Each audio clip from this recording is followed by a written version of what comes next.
महाराज जी, आपके चरणों में दंडवत प्रणाम। महाराज जी, क्या शरीर पर आने वाले रोग, कष्ट, मनोकामनाओं की पूर्ति के लिए शिवलिंग और मंदिरों में जो रोग शोक आते हैं, उसके लिए शिवलिंग या मंदिरों में जो टोटके की क्रिया बताई जाती है, क्या उनका कोई महत्व होता है? क्या हमें संकट की निवृत्ति के लिए केवल नाम जप करने से मात्र? ऐसा है कि जैसे हम भगवान शंकर में जल चढ़ा रहे हैं, बिल्व पत्र चढ़ा रहे हैं, बैठ करके हम वहाँ मंत्र जप रहे हैं, नाम जप कर रहे हैं और ये भावना कर रहे हैं कि हमारा रोग नष्ट हो जाए, तो जिस कोटि का पाप से रोग हुआ है उस कोटि का जब आपका जप हो जाएगा तो उस पर प्रभाव दिखाई देने लगेगा। ये टोटका नहीं, ये अनुष्ठान है। मान लो नाम जप करना, मंत्र जप करना, जल चढ़ाना, बिल्वपत्र चढ़ाना और भावना से हम प्रार्थना करें कि हे भगवान शंकर हमारा रोग नष्ट कर दो, तो जब उस कोटि का जप हो जाएगा उतना, तो आपका रोग नष्ट हो जाएगा। हाँ, ये जरूर है कि उस कोटि का होना चाहिए, जितने को आपका पाप का फल जो रोग आया है उतना जब आपका जप और पुण्य होगा और आप चाहोगे तो उसका फल मिलेगा, तो आपका रोग नष्ट हो जाएगा। क्योंकि भावी मेट सकै त्रिपुरारी, भगवान शंकर में सामर्थ्य है, वो भावी को भी मेट सके, आने वाले प्रारब्ध को भी मिटा देते हैं। तो बड़ी सामर्थ्य करुणा शंकर भगवान में। तो आप ऐसा कर सकते हैं, शिवलिंग में जाके जल चढ़ाना, बैठ करके बिल्वपत्र चढ़ाना, बैठ करके नाम कीर्तन करना, नाम जप करना, तो उससे उसका फल ये मांगना कि हमें निरोग कर दो। तो जितना पाप है उससे जब बढ़कर नाम जप हो जाएगा तो आपका रोग नष्ट हो जाएगा। ऐसा, इसे टोटका नहीं कहते, इसको आराधना कहते हैं, शिव आराधना। ठीक है, टोटका शब्द अलग है, शिव आराधना शब्द अलग है। तो नहीं, तो इसको टोटका तो कहते नहीं, इसे जादू टोला थोड़ी कहते हैं, ये तो शिव आराधना के अंतर्गत है। आपको टोटका लगता है क्या? नहीं महाराज जी, आपके पूजा मंदिरों में अगर कुछ और बताया जाता कि ये पूजा कराओ आपकी ये मनोकामना पूरी नहीं, कराव वाली नहीं हम कह रहे, करने वाली कह रहे हैं। कराव वाले में तो फिर अलग हो सकता है कि भाई इतनी दक्षिणा दो, ऐसा करो वैसा, उस पर हम नहीं जाते हैं। हम आपके करने से कह रहे हैं। आप एकांत मंदिर में गए, शंकर जी में जल चढ़ाया, 4 बिल्व पत्र चढ़ाए, बैठ करके भाव से नाम जप किया, नाम कीर्तन किया और हे भगवान हमें स्वस्थ कर दो या हमारे परिवार को स्वस्थ, तो हो जाएगा। इसमें किसी के बिचौलिया की थोड़ी जरूरत है। नहीं, अपने सीधे जाओ। और अगर तुम्हें ऐसा लगता है कि रुपया दें और अनुष्ठान कराएं तो फिर विश्वास करके करो। ऐसा विद्वान हो मिलना चाहिए जो मंत्रानुष्ठान ठीक से करे और आपका पैसा शुद्ध हो, धर्म वाला, और उसको दक्षिणा दो, तो ऐसा भी हो जाएगा। पर हमें लगता है सरल भाव में यही अच्छा है कि अपने बैठ करके भगवान का कीर्तन करे, भगवान की आराधना करे, उन्हीं से प्रार्थना कर ले। ये तो उत्तम बात है। और खूब रुपया बढ़ा हो तो आप ऐसा भी कर सकते हो। रुपया बहुत ज्यादा है क्या? है नहीं, धर्म मतलब अनुष्ठान की बात करते हो ना, तो इसके लिए तो स्वयं जाओ, जल चढ़ाओ, साष्टांग दंडवत करो, अपने शंकर जी है। आप पत्र बिल्व पत्र चढ़ाए, बैठ के नाम कीर्तन की, हृदय से लगा के रोए, प्रभु आप ही सहारा हो, सब बढ़िया हो जाएगा। वो भाव देखते हैं, रुपया से कृपा नहीं होती, भाव से कृपा होती।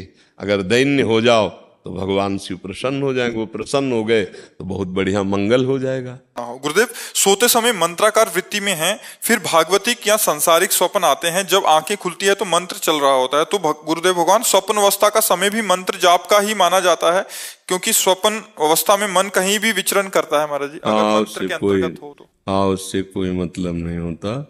जब हम शयन के लिए जा रहे हैं, भगवत चिंतन प्राण होते हुए हम बेसुध हो गए, अब अगर हमारा मन लीन नहीं हुआ तो वो रचना रचने लगता है स्वप्न की। तो अब हम तो बेहोश हो गए, उस समय हम निद्रा में चले गए नाम लेते हुए। तो जब हम जगेंगे, चेतना आएगी, तब नाम या मंत्र चलता मिलेगा। अगर ऐसा है तो बीच में भी उसका भजन माना जाता है। और अगर जब जगे तो संसार का चिंतन फिर याद आया कि अच्छा नाम जपना है, तो अभी कमजोरी है, उस अभ्यास को और दृढ़ करना चाहिए। नहीं तो जहाँ से हम बेहोश होते हैं वहीं से हमें होश होता है। ये हमने जब हमारा ऑपरेशन होना था तो डॉक्टर से ये कहा था कि हमें बता देना कि अब हम बेहोश का इंजेक्शन लगा रहे हैं। तो उन्होंने कहा अब हम इंजेक्शन लगा रहे हैं। तो जो हम पद चलाए थे कब बेहोश हो गए हमें पता नहीं चला। और जब हमें होश आया तो वही पद वो चल रहा था, तो जहां से छोड़ा था वही पद चल रहा था, वही मतलब हमारी बेहोश स्थिति उसी पद में थी। ऐसे ही हम जब शयन करते हैं हम नाम जप या मंत्र जप करते हुए नींद में चले गए। अब अगर स्वप्नावस्था आ जाती है तो वो हमारा जागृत अवस्था की चैतन्यता का थोड़ी कि हम ध्यान पूर्वक को चिंतन कर रहे हैं, वो तो स्वप्न विचरण कर रहा है संस्कार के अनुसार। कभी तमोगुणी, कभी रजोगुणी, कभी सात्विक, 3 प्रकार के स्वप्न होते हैं। कभी ऊट पटांग के भी स्वप्न हो जाते हैं जिनका कोई अर्थ नहीं, कोई मतलब नहीं। और फिर हम जब जगे और हमारा नाम चल रहा है तो बीच का वो सब भजन माना जाएगा, वो भजन माना। और जब ऐसा भजन होने लगेगा तो या तो स्वप्न ही नहीं आते, हो जब आते हैं तो बड़े मांगलिक आते हैं, भागवतिक आते हैं। अब इतना समय ही, जब स्वप्न कब आते हैं, जब अधिक समय नींद को दिया जाए। कम समय देने पर फिर स्वप्न ही नहीं आते हैं। अब जैसे दिन में सोए नहीं, अब रात्रि में 3 घंटा 4 घंटा दिया समय, तो उतने में तो बेहोश हो गया। अब उसको समय ज्यादा दो, 5 घंटे 6 घंटे, तो कुछ समय नींद में गया, कुछ स्वप्न में गया। अगर हम कम समय देते हैं तो सीधे निद्रा में गया, क्योंकि थका हुआ होता है तो एकदम निद्रा में चला गया, गाढ़ निद्रा। जागृत हुआ तो भजन में बैठ गया।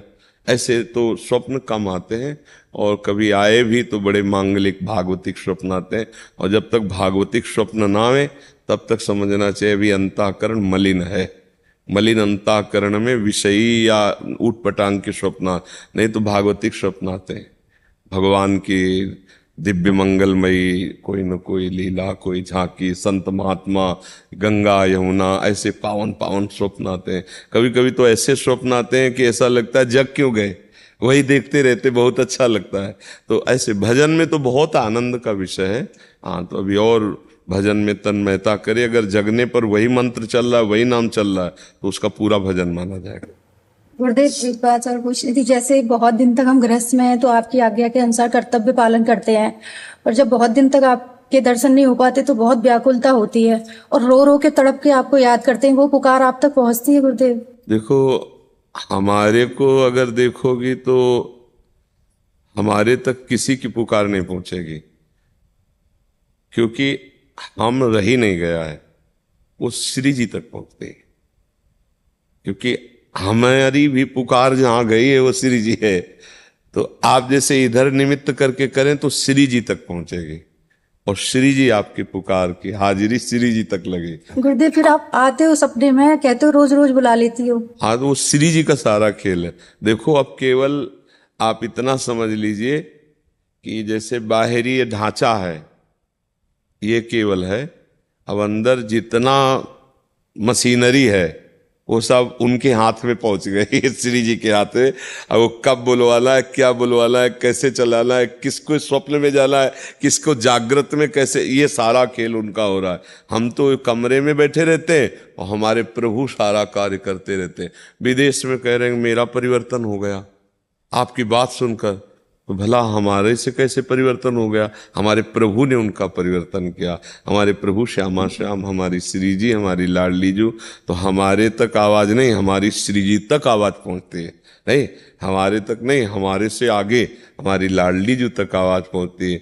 जब कोई गुरु में, संत में भगवत भाव करके पुकारता है तो मेरे प्रभु ही उस पुकार को सुनते हैं और उनकी बात पर, जैसे आपने कहा स्वप्न में आप आते हैं, आप कहते हैं, तो वो हम नहीं, सच्ची मानिए हमारी श्री जी आती है, हमारे प्रभु आते हैं, वही करते हैं।